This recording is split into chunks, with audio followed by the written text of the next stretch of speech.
मेरा नाम यास्मीन है और मैं पंजाब के एक छोटे से गांव में पैदा हुई और अपने माँ बाप की इकलौती बेटी हूँ। सारे गांव में मेरे हुस्न के चर्चे थे, लेकिन मैं किसी को मुंह नहीं लगा। किसी मर्द की हिम्मत नहीं थी कि मुझसे बात कर सकते हैं। मेरे अब्बा ने मुझे घुड़सवारी सिखाई थी।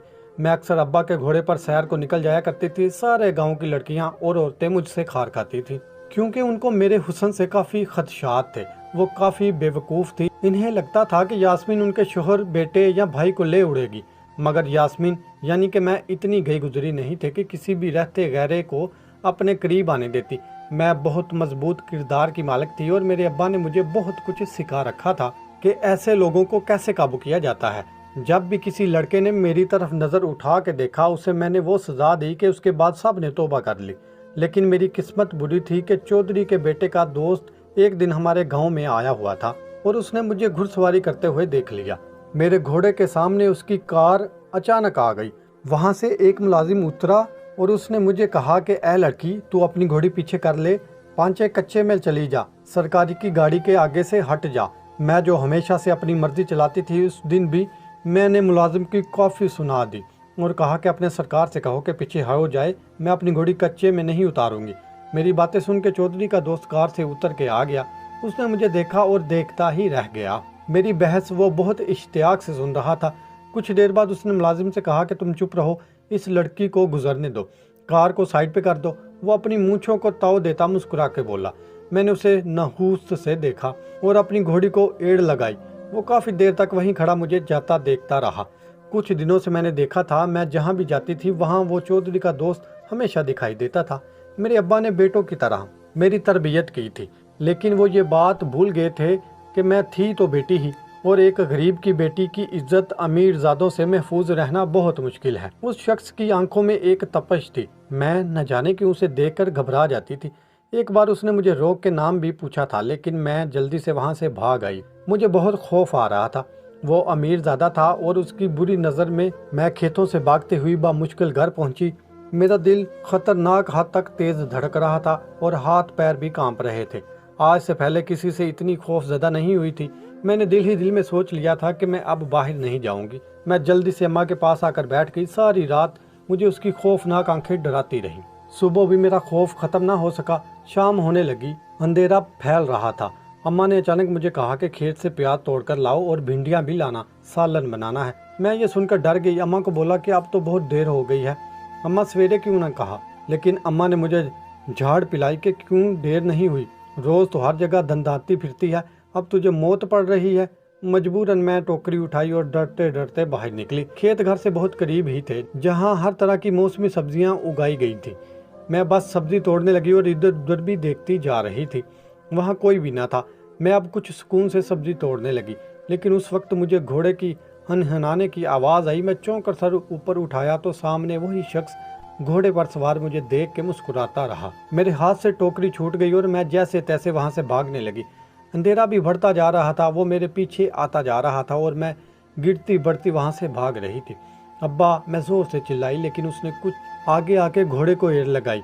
घोड़ा अब काफ़ी तेज दौड़ रहा था मेरा। उसने अचानक मुझे पकड़ के अपने घोड़े पे लादा और मुंह उसने एक हाथ से बंद किया हुआ था ताकि मेरी आवाज़ किसी तक ना पहुंच पाए।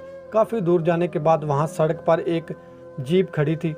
उसने मुझे उतारा और जीप में ज़बरदस्ती डाला। दरवाज़ा लॉक करके अपने मुलाजिम को घोड़ा वापस ले जाने का कहा और जीप को काफ़ी तेज़ रफ्तारी से भगाने लगा। मैंने बहुत शोर मचाया तो उसने मेरा मुंह किसी दुपट्टे से बांध दिया। हाथ पहले ही बांध चुके थे। पूरी रात हम सफ़र करते रहे, वो कहीं भी रुकता ना था। उसने बस एक छोटे से कस्बे से पेट्रोल भरवाया था। सुबह होने वाली थी कि उसने बड़े से आहनी गेट के सामने जीप रोकी। चौकीदार ने गेट खोला और जीप अंदर जाने लगी। उसने मुझे खींच के उतारा। मैं बहुत जोर आजमाई की, लेकिन उसकी गिरफ्त से आज़ाद ना हो सकी।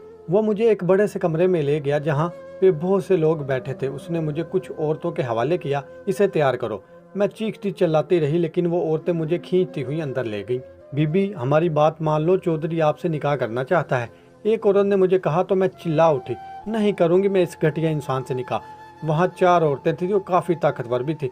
मुझे एक ने समझाया, अगर बीबी आप तैयार ना हुई निकाह के लिए तो चौधरी आपको अपनी दाश्ता बना के रख देगा, इसलिए बेहतर यही है कि इसको किस्मत का लिखा समझ के कबूल कर लो और इज्जत की ज़िंदगी गुजार दो। وہ نہ ہو بنا نکاح کے یہ حرام رشتہ رکھنا پڑے گا۔ اس کی باتوں سے میرے رونگٹے کھڑے ہو گئے۔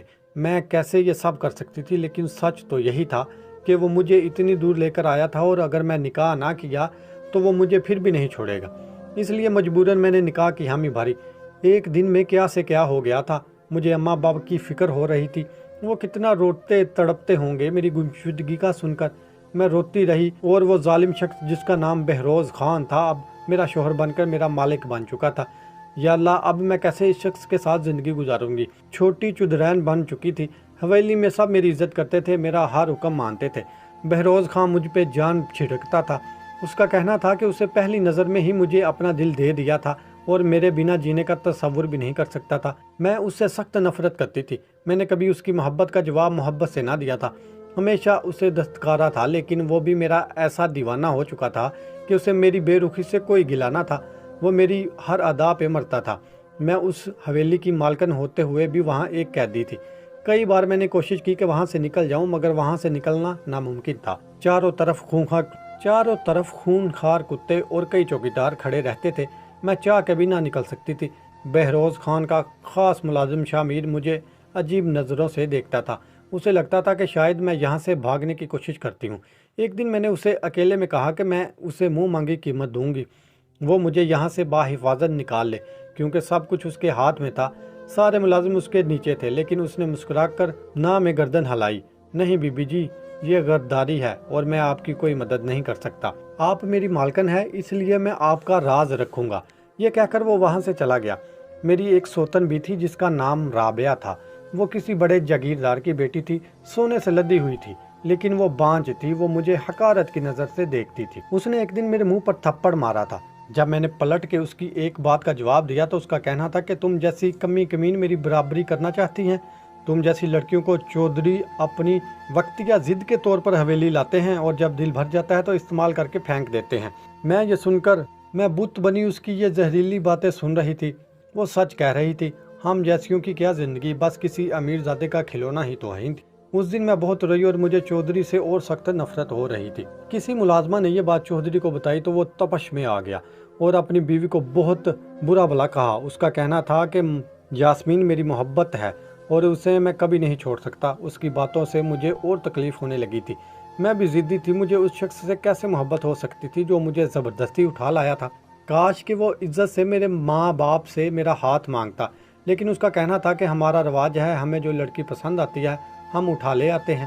انہی دنوں مجھے علم ہوا کہ میں ماں بننے والی ہوں، اور یہ کوئی اچھی خبر نہ تھی میرے لیے۔ میں نے ہر ممکن کوشش کی کہ وہ بچہ گر جائے۔ کسی ظالم انسان کا بچہ پیدا کرنے سے اچھا ہے کہ میں مر جاؤں۔